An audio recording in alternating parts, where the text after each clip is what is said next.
Joseph sent food back with his brothers, but he'd rather have sent himself. He longed to see his father and end the masquerade. And yet, had his brothers been forgiven? Had the past really been forgotten? Joseph needed inner peace as he went alone to pray. Lord, I need you to be all the gentleness in me. I've been trying by myself, struggling all along. From the very start, I knew that I must depend on you. Here I am depending, Lord, the rest is up to you. You're everything I need for you to be.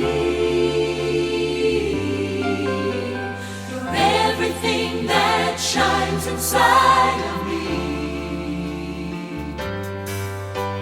And I will have the strength to do all you ask of me. I will always let you be everything I need for you to be.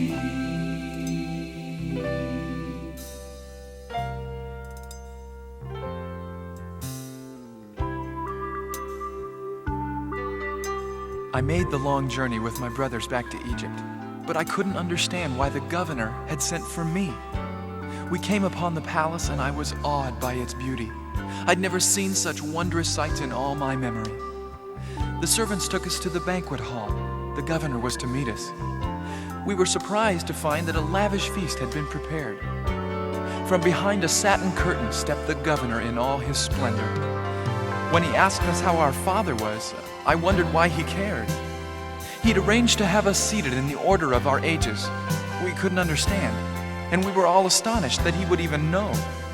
He looked at me and said, "You must be Benjamin, the youngest." Then he quickly turned and told us he had to go. At daybreak, we departed with our loaded sacks of grain. We'd hardly left the town when we were stopped by Pharaoh's men. They opened my sack and found the governor's silver goblet. Then they arrested us and took us to his house again. My brothers fell before him, and they begged him to show mercy. The governor made his servants leave. Emotion filled his voice. "There's no need to be afraid," he said. "I am your brother Joseph, and all has been forgiven. So forget the past and rejoice." At first, no one could believe their ears, so he broke the silence. "Please don't feel guilty. It's really me, Joseph.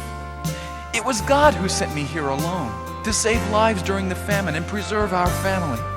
Then we all embraced and wept, knowing God's ways are higher than our own. You are the one who